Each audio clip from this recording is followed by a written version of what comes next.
எல்லோருக்கும் வணக்கம். நான் சொல்ல போகிற மெசேஜ் என்னன்னு பார்த்தீங்கன்னாக்கா, அதாவது மெலிந்த குழந்தையின் உடல் எடை அதிகரிக்க ஒரு குறிப்பிட்ட வகை உணவுகள் உதவி புரியும். அதில் புரோட்டீன் நிறைந்த உணவுகளை குழந்தைக்கு கொடுக்கும் போது தசை வளர்ச்சி பெற்று உடல் எடை அதிகரிக்கும். அதனால குழந்தையின் உடல் எடை அதிகரிக்க நீங்கள் நினச்சிங்கனாக்கா நான் கீழே சொல்கிற உணவுப் பொருட்களை ஃபாலோ பண்ணலாம். வெண்ணெயில் நல்ல கொழுப்பு இருக்குது. அதனால் ஒல்லி குச்சியாக இருந்தாலும் சரி, கொஞ்சம் நோஞ்சான மாதிரி இருந்தாலும் சரி, சத்து இல்லாமல் இருக்குது அப்படின்னு நீங்கள் குழந்தைக்கு ஃபீல் பண்ணிங்கனாக்கா, உடல் எடை அதிகரிக்கணும்னு வெண்ணெய் ஜாஸ்தி சேர்த்துக்கிறது ரொம்ப நல்லது. அதுக்கடுத்ததாக பால் பொருட்கள், பால் அதாவது பாலால் தயாரிக்கப்பட்ட பொருட்களை ஜாஸ்தி சேர்த்துக்கலாம். அதே மாதிரி பால் தினமும் 2லிருந்து 3 கிளாஸ் வரை மாட்டுப்பால் கொடுக்கணும். சரிங்களா? பேக்கெட் பால் கிடையாது, மாட்டுப்பால். அதில் தான் கொழுப்பு சத்து இருக்கு. அதை கொடுக்கறது ரொம்ப நல்லது. அதற்கடுத்ததா வெண்ணெய் கொடுக்கறது, நெய் கொடுக்கலாம். சரிங்களா? சாப்பாட்டில் நெய் சேர்த்து கொடுக்கலாம். அதுக்கடுத்ததாக பார்த்தோம்னா முட்டையில் புரோட்டீன் பலமாக இருக்குது. இதில் தினமும் வளரும் குழந்தைங்களுக்கு கொடுத்துட்டே வந்தோம்னா அவங்களோட வளர்ச்சி அதிகரிப்பதோடு உடல் எடையும் அதிகரிக்கும். மேலும் முட்டையில் வைட்டமின் ஏ, வைட்டமின் B12 போன்றவை அதிகமாக இருக்குது. அதுக்கடுத்ததாக வாழைப்பழத்தில் உடலின் ஆற்றலை உடனடியாக அதிகரிக்கும். இது அதிகமாக கலோரிகள் இருக்குது.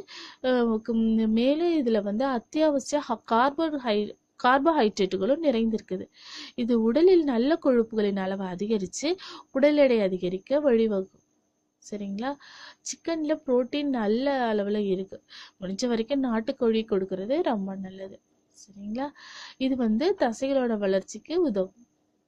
உயரத்திற்கு ஏற்ற எடை இல்லாத குழந்தைகளுக்கு கோழி கொடுத்தோம்னாக்கா ரொம்ப நல்லது. இதன் மூலம் நல்ல பயன் கிடைக்கும். நான் திருப்பியும் சொல்றேன், நாட்டுக்கோழி கொடுங்க.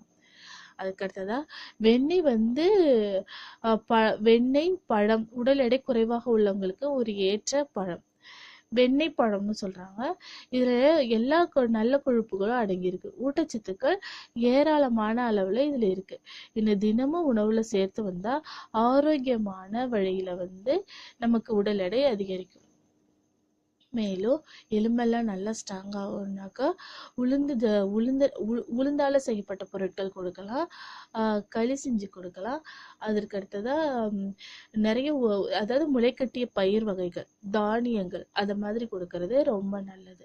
சரிங்களா? டெய்லி சாப்பாட்டில் வெண்ணெய் சேர்த்துக்கங்க, செவ்வாழைப்பழம் சேர்த்துக்கங்க. இதெல்லாம் குழந்தைங்களுக்கு உடல் எடை அதிகரிப்பதோடு ஆரோக்கியத்தையும் ஏற்படுத்தும். நம்ம உடல் அதிகரிக்கணும்னு நினைக்க வேணாம். ஆனா குழந்தைங்க நல்லா ஆரோக்கியமாகவும் ஸ்ட்ரென்த்தாகவும் இருக்காங்களான்னு நம்ம கவனிக்கணும்.